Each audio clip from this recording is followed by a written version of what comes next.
In the harsh, arid landscape of western Arizona lies the ghost town of Swansea, a relic of a bygone era when copper was king and mining towns flourished and fell as quickly as the precious metals market price. Swansea, named after the renowned mining town in Wales, sprang to life in the early 20th century, embodying the hope and ambition of countless miners and entrepreneurs. The history of Swansea began in 1862 when prospectors discovered mineral deposits in the area. However, significant development did not occur until the early 1900s. By 1904, the Arizona and California Railroad began constructing a line from Wickenburg to Parker, providing the crucial infrastructure needed for large-scale mining operations. This railroad line made the transportation of heavy mining equipment and processed ore feasible, sparking interest in the region's potential. In 1908, the area's mining claims, previously deemed worthless, were acquired by the Signal Group, who saw an opportunity for large-scale copper mining. Thomas Jefferson Carrigan and his business partner, George Mitchell, a native of Swansea, Wales, spearheaded the development of the town. Their vision included not only mining but also the establishment of a fully functioning town to support the workers and their families. By the end of 1908, significant infrastructure was in place, including a 350-ton capacity furnace and a 3.5-mile water pipeline from the Bill Williams River. The pipeline was a critical development, ensuring a reliable water supply in the arid region and enabling the town to grow. Swansea quickly transformed from a barren outpost into a bustling town with a population that reached 500 by 1909. The town's layout included residential areas, commercial establishments, and essential services. At its peak, Swansea boasted modern amenities such as an automobile dealer, theaters, barbershops, saloons, restaurants, a notary, and even an electric light company. These facilities provided a semblance of normalcy and comfort in the harsh desert environment, making Swansea an attractive place for miners and their families. George Mitchell, a key figure in Swansea's development, was instrumental in attracting investors and managing the initial phases of the town's construction. Born in Swansea, Wales, Mitchell had a personal connection to the mining industry and a deep understanding of its potential and pitfalls. His enthusiasm and vision were crucial in turning Swansea into a thriving community.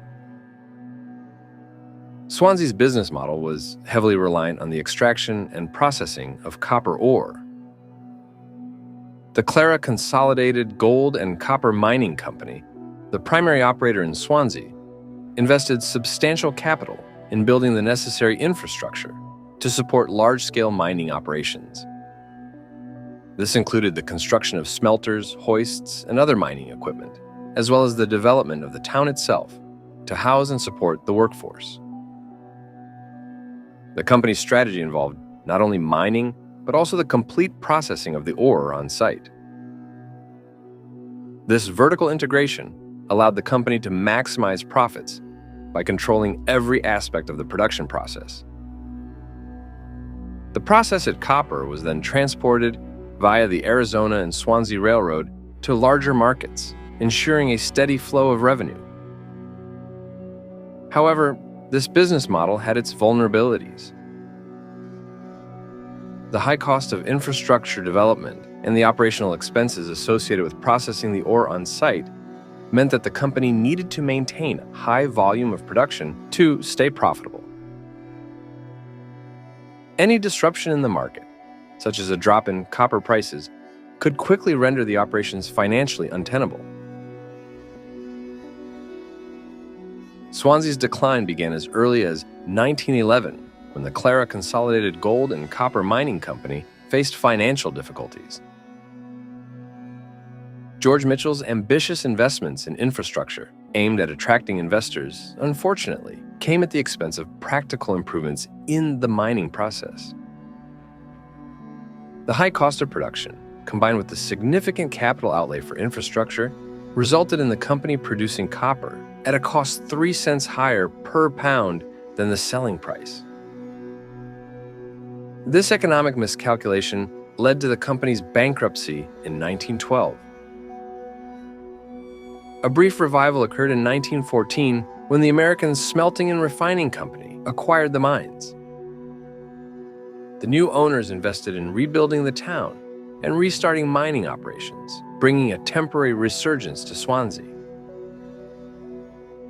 However, the end of World War I saw a dramatic decline in copper prices, severely impacting the profitability of the mines. The final blow came during the Great Depression, which further decreased demand for copper and led to the closure of the mines. Swansea's post office closed on June 28, 1924, marking the beginning of the end for the town. By 1937, the mines were completely abandoned, and Swansea had become a ghost town. The population, which had once peaked at around 750, dispersed as the economic opportunities that had drawn them to the desert vanished. Today, Swansea stands as a testament to the boom and bust cycles typical of mining towns in the American West.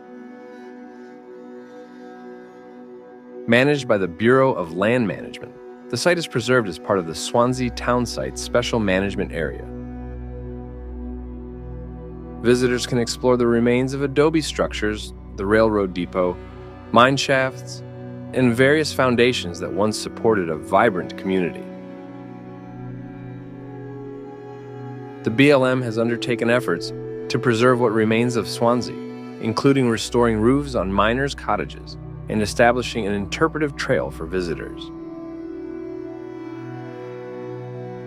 These preservation efforts aim to protect the site from further degradation due to vandalism and natural weathering, ensuring that future generations can learn about and appreciate this chapter of Arizona's mining history. Visiting Swansea today provides a poignant reflection on the impermanence of human endeavors. The remnants of the town, from the decaying adobe buildings to the rusting mining equipment, evoke a sense of both achievement and loss. They stand as silent witnesses to the hopes and dreams of those who once called Swansea home, as well as to the harsh realities of the mining industry. For historians and enthusiasts of the American West, Swansea offers a tangible connection to the past. The town's preservation allows for an immersive experience where one can walk the same paths trodden by miners a century ago and imagine the daily life of a once thriving community.